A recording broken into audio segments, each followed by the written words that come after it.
Hello student, I welcome you in the new video of class 10th economics. The last chapter is going on consumer rights. In the previous video we have discussed about the consumer rights. What was the situation of the market in the marketplace. We are participate as the producer as well as the consumer.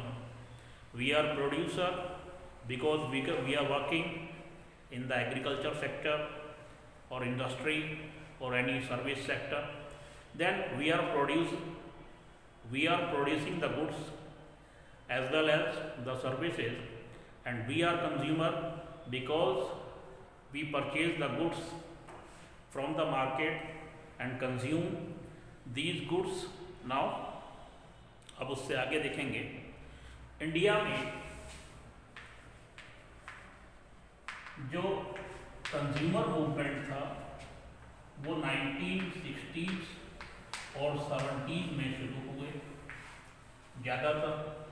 क्यों? क्योंकि 90s और 60s में जो movement था वो एक social movement बन गया था। क्यों बन गया था?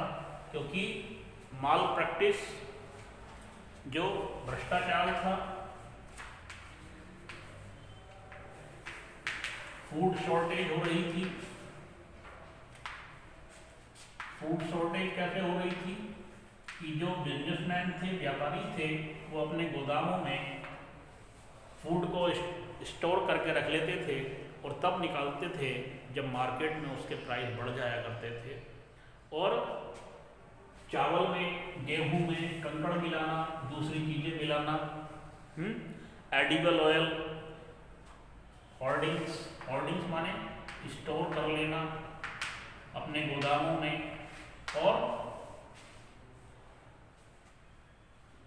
और ब्लैक मार्केटिंग, काला बाजारी। जो खाने पीने की वस्तुएं थी वो शुद्ध नहीं थी, उसमें मिलावट करते थे। जैसे एडिबल ऑयल में मिलावट करना, जो खाने वाला तेल होता है, सरसों का तेल, जिससे हम दाल सब्जी भूनते हैं, छौंकते हैं। तो ये जो प्रॉब्लम्स थी ये जनता के लिए आम हो गई थी, और जो व्यापारी थे वो ज़्यादा से ज़्यादा पैसा कमाने के चक्कर में, क्योंकि उन दिनों हमारे देश में खाद्यान्न की कमी थी, फूड शॉर्टेज थी, और ये जो व्यापारी होते थे ये गोदामों में अपना माल स्टॉक कर लेते थे और तब निकालते थे। क्योंकि स्टॉक कर लिया, मार्केट में माल कम है, अनाज कम है, तो उसके दाम बढ़ेंगे। क्योंकि माल कम है और ख़रीदने वाले ज़्यादा हैं, तो ऑब्वियसली ऑटोमेटिकली उसके रेट बढ़ जाते थे। रेट बढ़ गए, फिर ये उसको निकालते थे और दुगने तिगने दामों पे बेचते थे, ब्लैक मार्केटिंग करते थे, काला बाजारी करते थे, और मिलावट करते थे। तो ये प्रॉब्लम जो थी ये 1960s और 70s में हो गई थी, और लोग जो थे वो परेशान थे, और इसलिए उन्होंने मूवमेंट चलाया, एक सोशल मूवमेंट बन गया, सामाजिक आंदोलन बन गया था। क्यों? क्योंकि जनता परेशान थी, कंज्यूमर परेशान था, और उसको कंज्यूमर को डिफेक्टिव प्रोडक्ट बेच रहे थे, और कंज्यूमर किसी से कंप्लेन भी नहीं कर सकता था, जो उपभोक्ता था मार्केट में। और यदि कोई डिफेक्टिव माल दे दिया, ख़राब माल दे दिया, तो दुकानदार से कंप्लेन करने जाओ तो उसका एक ही जवाब होता था, वो सारी जिम्मेदारी कंज्यूमर को ऊपर थोप देता था। मैंने तो आपको दिखाई दी, मैंने तो आपसे पहले ही कहा था वापस नहीं होगी, अब ये मेरे घर थोड़ी बनी है जो मैं इसको वापस कर लूँ, मैं भी तो कहीं से ख़रीद के लाया हूँ। इस तरीके की बातें करके ये कस्टमर को, कंज्यूमर को परेशान करते थे। तो ये मूवमेंट चला, और पहले दूरदर्शन पे एक ऐड आया करता था, जागो ग्राहक जागो, तो वो कंज्यूमर मूवमेंट का ही एक हिस्सा था। तो ऐसे में ज़रूरत थी कंज्यूमर को प्रोडक्शन देने की, तो इसकी शुरुआत की 1985 में यूएनओ ने एक कानून बनाया कंज्यूमर के प्रोटेक्शन के लिए, ठीक है। यूएनओ क्या है? यूनाइटेड नेशंस ऑर्गेनाइजेशन, जो दुनिया का एक सबसे बड़ा संगठन है, इसने कानून बनाया था कंज्यूमर प्रोटेक्शन के लिए, और इससे दूसरे देशों को कंज्यूमर प्रोटेक्शन एक्ट बनाने के लिए मोटिवेशन मिला। और इंडियन गवर्नमेंट ने 1986 में कंज्यूमर प्रोटेक्शन एक्ट बनाया।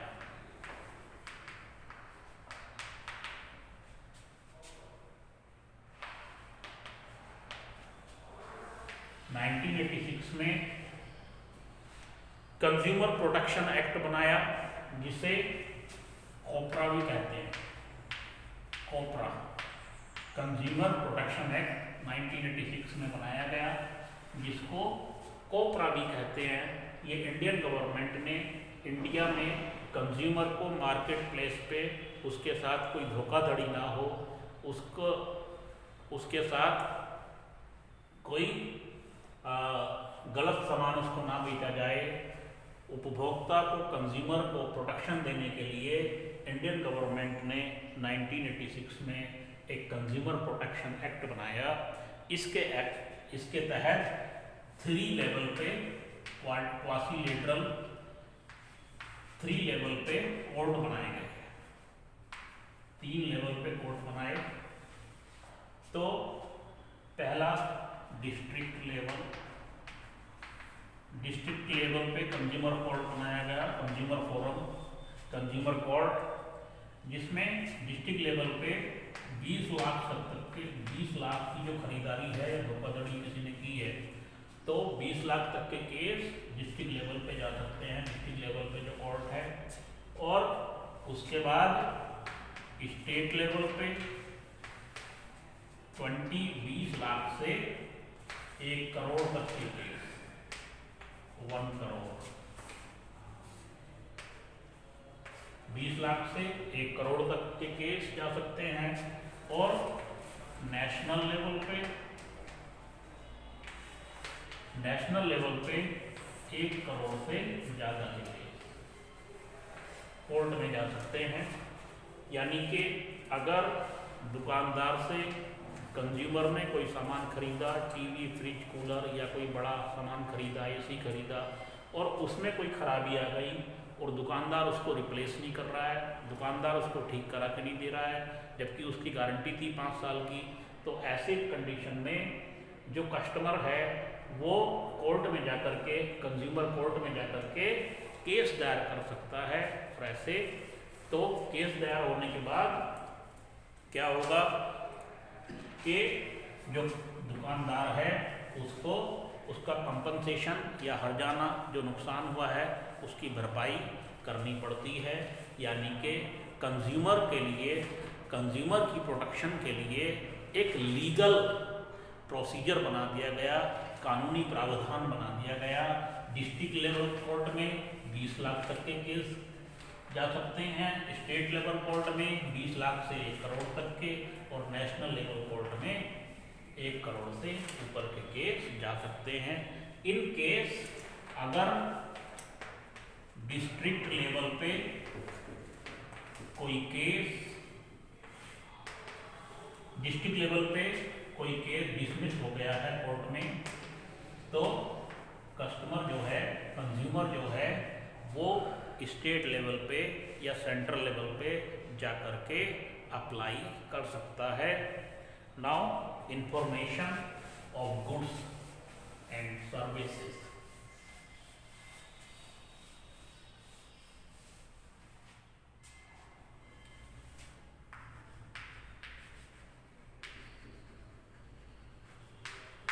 इंफॉर्मेशन ऑफ गुड्स, जो सामान है उसकी इंफॉर्मेशन, जब भी हम कोई प्रोडक्ट खरीदते हैं या कोई दवाई खरीदते हैं और कोई प्रोडक्ट खरीदते हैं, तो उस पर पूरी इंफॉर्मेशन दी होती है। उस पर क्या क्या होता है, मैन्युफैक्चरिंग डेट होगी, वो किस डेट में बनी है। जैसे दवाइयाँ खरीदते हैं और कोई खाने पीने का सामान खरीदते हैं तो उस पर मैन्युफैक्चरिंग डेट होती है, किस डेट में बनी है, उस पर एक्सपायरी डेट होती है, किस डेट में एक्सपायर हो जाएगा, और उसमें इंग्रेडिएंट क्या है, इंग्रेडिएंट क्या है, यानी कि जो दवाई है या जो सामान है उसको बनाने में किन किन चीज़ों का इस्तेमाल हुआ है, उसका पूरा ब्यौरा दिया हुआ होता है, और उस पर MRP पड़ा हुआ होता है। MRP माने maximum retail price, maximum retail price.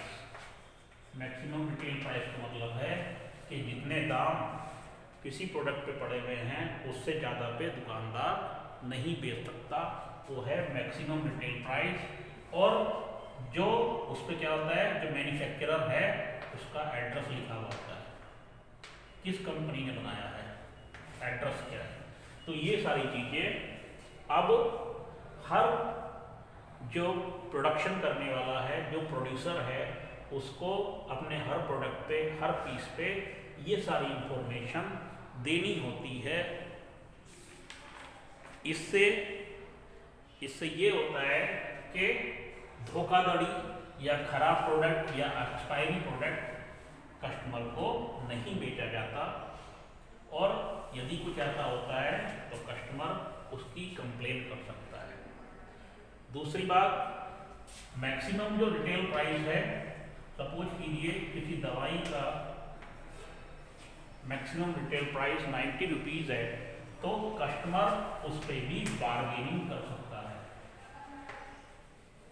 Maximum retail price का मतलब क्या है, जैसे 90 रुपीज़ किसी वस्तु का दाम है तो इससे ज़्यादा पे नहीं बेचेगा, लेकिन वो कम कराना कस्टमर का अधिकार है।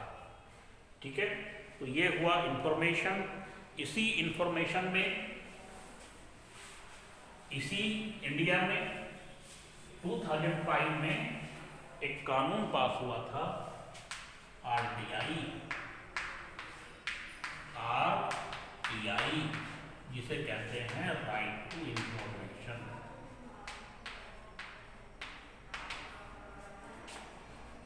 Right to information, right to information में क्या है कि जो भी प्रोडक्ट है उसकी जानकारी किसी भी गवर्नमेंट ऑफिस, कोई भी गवर्नमेंट ऑफिस है, उसकी जानकारी जुटा सकते हैं। और आपने सुना होगा, ये जो दिल्ली का मुख्यमंत्री है अरविंद केजरीवाल, ये पहले RTI वर्कर था। ठीक है, बहुत सारे RTI वर्कर होते हैं, कार्यकर्ता होते हैं जो गवर्नमेंट ऑफिस के बारे में जानकारी जुटाते हैं, और कहीं कोई धांधली हुआ हो, कोई घोटाला हुआ हो तो उसको उजागर करते हैं, काम करते हैं। ये हुआ था RTI 2005 में पास, सेंट्रल गवर्नमेंट ने इसको पास किया था। ये एक एक्ट है जिसके अंतर्गत किसी भी प्रोडक्ट का, किसी भी गवर्नमेंट ऑफिस का के बारे में जानकारी कोई भी आम आदमी ले सकता है। ये था RTI। Now remaining part of this chapter in the next video. Thank you.